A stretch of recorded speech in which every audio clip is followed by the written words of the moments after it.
talking to me and allowing me to listen to what's really going on in the front lines of people.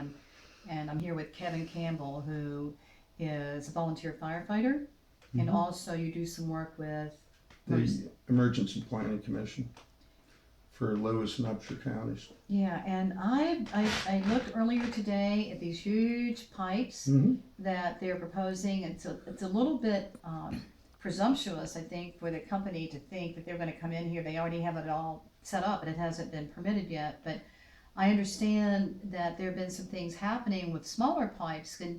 And could you tell me more about that? Yeah, we had a line go in last year called the Stonewall Gathering Line. And it starts in Harrison County and ends down in Braxton County, where it ties into another pipeline that was already there. And it was 30 and 36 inch in some places, and operates around 700 psi.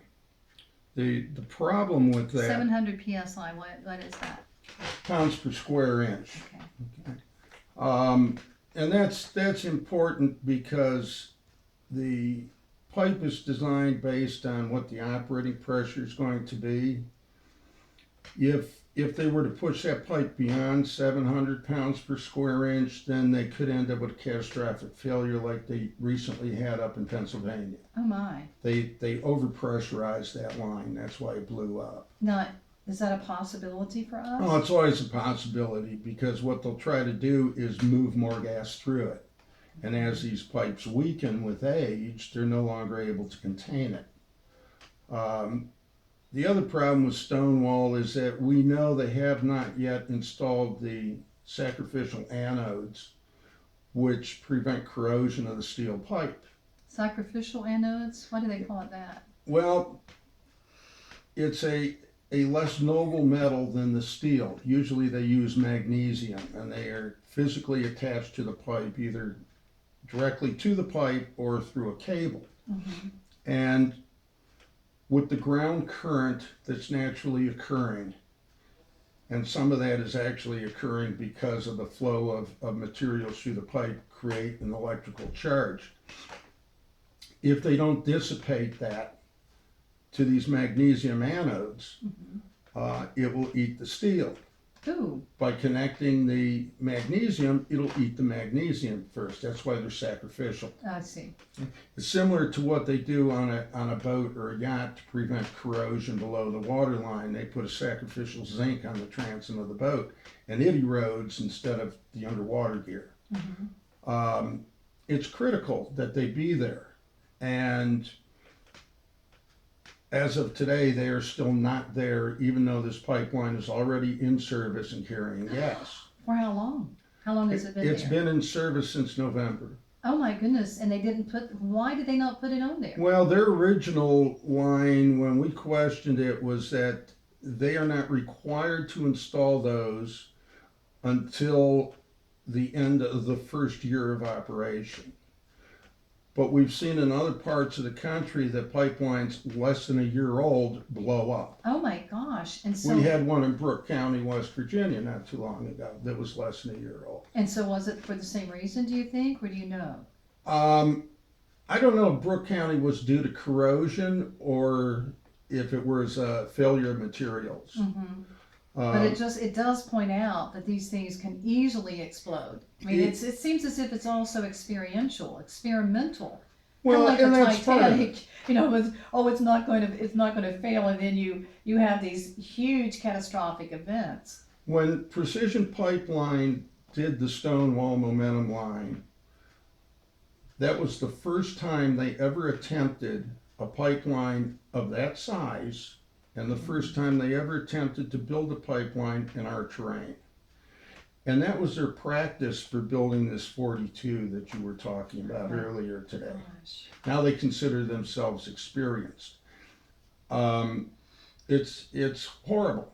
And public safety is a huge factor in this. We've already talked about some of the effects on groundwater and surface water and all that. But these things have got tremendous explosive power.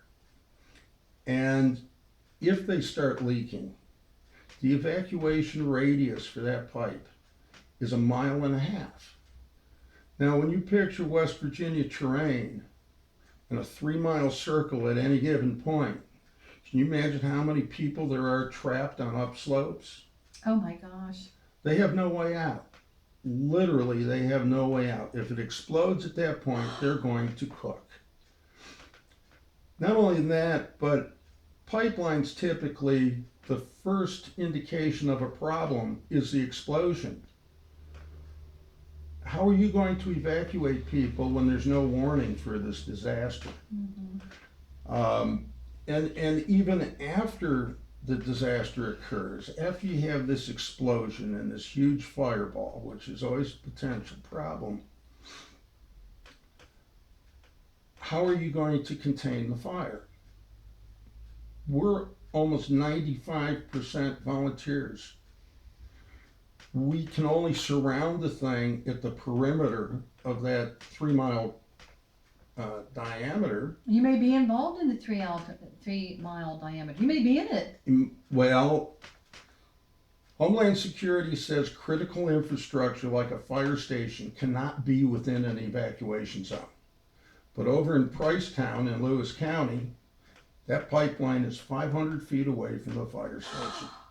How can this happen? I mean, who should be making certain that West Virginians are protected? West Virginia Homeland Security And they're not is doing it. responsible to make them build a new fire station or move the pipeline, and they won't do either. I've been in touch with them since January on this and several other issues, and they keep promising resources and assistance so that communities can address these issues, and it's not forthcoming. And is the governor responsible for Homeland Security in their state, or is the president? How do we make this happen? It seems as if it's going back to leadership that puts people first. And this is what really, really concerns me as I'm listening to people. It doesn't seem as if there are leaders who really care about the safety of West Virginia. They are simply doing whatever the huge corporations are bidding in. And that makes me pretty daggone mad. I have to say that I'm fired up about that.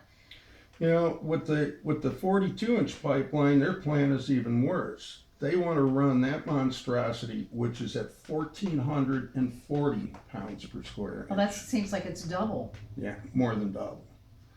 In 42-inch pipeline, 2,200 feet from the center of our only high school. Oh my gosh. And Every child, every parent. I mean, this is unthinkable. How do we get that stopped? Well, you know, there's a simple way to alleviate that hazard. Under federal law, it's up to county commissions to decide through land use what is safe for their community. And we have been to our county commission here in Upshur County and asked them to establish a committee to study safe setback distance and insist that it be applied in our community. And they've flatly refused. All right, people in Upshur County, you have a mandate to remove any elected official who is not going to put your people and your children first. I don't know any of these people. I may know them, but if any official, I don't care if it would be my brother, my sister, my mother, or my father, if they would put corporations before your child, you need to make certain that you go to the polls and you remove those people. Excellent point. Well, I mean, if your county commission can make the change. Now, what do we do about Homeland Security simply thumbing its nose? Do you know who has power over Homeland Security in the state? I know the governor appoints the person. Yes, the governor appoints the person, but they actually work under the direction of FEMA, and our people work under FEMA's regional office out of Philadelphia. So when I failed to get any response from West Virginia Homeland Security to help with the evacuation planning, I went to FEMA in Philadelphia, and initially they were outraged and said, you know, we will get people involved in this, we will get you the answers that we need, and I haven't heard anything back since, and that's been since probably April or May of this year. Communities must have hazard mitigation plans if they expect to get federal funds after a disaster. They have to be clairvoyant. They have to think about every possible scenario of what could happen in the community and prepare for it. We don't have the resources to prepare for something of this nature. We don't have the funds, we don't have the manpower, we don't have the skills. We need experts to come in and help us establish these evacuation plans. And we need experts to come in and say, that is not a safe distance for this community. You cannot run it. It runs too close to our airport and interferes with our plans for export expansion for the next 20 years.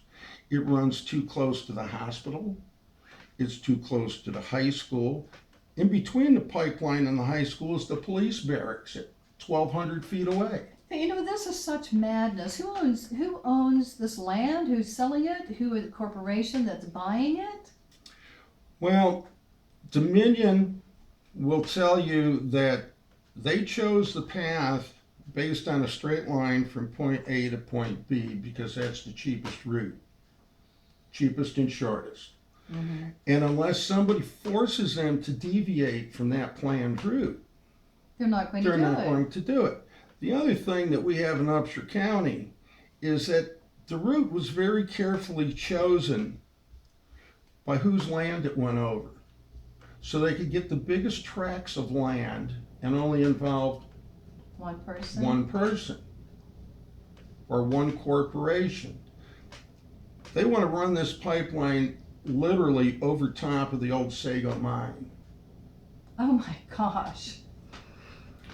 It doesn't make any, it is insane from every perspective. Okay, they're going to go under our primary water source, or the streams that feed the Buchanan River, which supplies water to 95% of this county, 9 times through the zone of critical concern. That's 9 separate chances of polluting this to the point that we cannot use it anymore. It's absolutely horrific. And they have no plan B if they do that. So we don't have an evacuation plan. Mm-hmm. We don't have experts coming in. We have a Homeland Security. Now it's interesting that the next governor is going to be crucial if we want to stop this madness. We have to have a governor who is going to put people first and allow the safety of your children to be the number one quality, the safety of our people.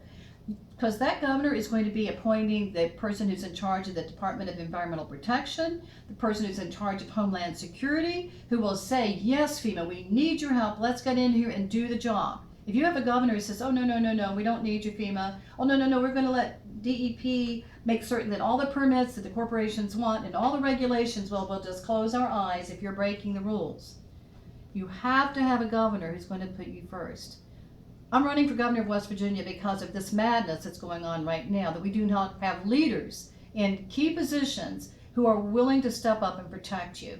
As governor of West Virginia, Charlotte Pritt has a record that is a 100% record on putting people first. And as my grandmother used to say, don't pay a lick attention to what these politicians tell you. You see how they treat their mamas. And in other words, you look at my voting record. And if you like what you see, I want you to stand up with me in November, just as I have been standing up with you on all of these issues. Thank you very much.